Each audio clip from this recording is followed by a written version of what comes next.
பத்மஸ்ரீ விருது பெற்ற டாக்டர் ப. சிவந்தி ஆதித்தனாரின் 81வது பிறந்தநாளை ஒட்டி அவரது உருவப்படத்துக்கு தலைவர்கள் மலர் தூவி மரியாதை செலுத்தினார்கள். சென்னை போயஸ் தோட்டத்தில் உள்ள அவரது இல்லத்தில் அலங்கரித்து வைக்கப்பட்டிருந்த உருவப்படத்திற்கு தினத்தந்தி குழும நிர்வாக இயக்குனர் சி. பாலசுப்ரமணியன் ஆதித்தன் மற்றும் அவரது குடும்பத்தினர் மலர் தூவி மரியாதை செலுத்தினார்கள்.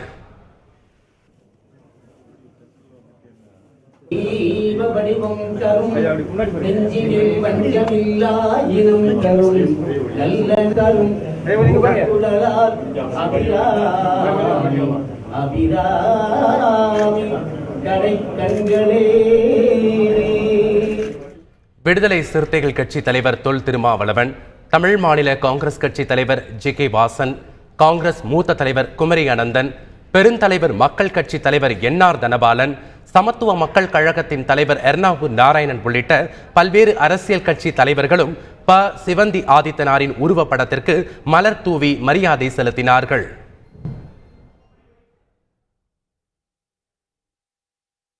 தமிழர் தந்தை ஆதித்தனார் அவர்களின் வழியில் சிவந்தி ஆதித்தனார் அவர்களும் தமிழ் மொழிக்காகவும் தமிழ் இனத்திற்காகவும் தமிழ் ஈழத்திற்காகவும் பெரும் பங்களிப்பு செய்திருக்கிறார். உலகம் முழுவதும் இருக்கிற தமிழர்களின் உணர்வுகளை மதித்து அவர்களை ஒருங்கிணைப்பதிலும் ஊக்கப்படுத்துவதிலும் முனைப்பு காட்டியவர். பல துறைகளிலே பன்முகம் கொண்ட சிறந்த மனிதராக திரு சிவந்தி ஆதித்தன் அவர்கள் செயல்பட்டார்கள். கல்வித்துறை, விவசாயத்துறை ஆகியவற்றுக்கு பல்வேறு உதவிகள் என்று பல துறைகளை முன்னேற்றக்கூடிய முன்னணி மனிதராக தமிழகத்திலே செயல்பட்டவர் ஐயா சிவந்தியார் அவர்கள்.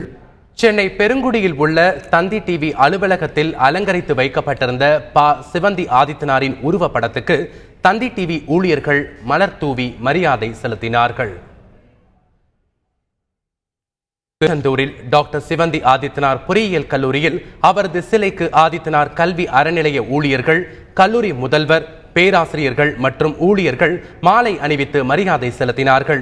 தூத்துக்குடியில் சிவந்தி ஆதித்தனார் உருவப்படத்துக்கு சிவந்தி ஆதித்தனார் நற்பணி மன்ற நிர்வாகிகள் மற்றும் பொதுமக்கள் மரியாதை செலுத்தினார்கள். சேலம் தினத்தந்தி அலுவலக வளாகத்தில் அலங்கரித்து வைக்கப்பட்டிருந்த ப. சிவந்தி ஆதித்தனார் உருவப்படத்துக்கு தினத்தந்தி மற்றும் மாலை மலர் ஊழியர்கள் மலர் தூவி மரியாதை செலுத்தினார்கள்.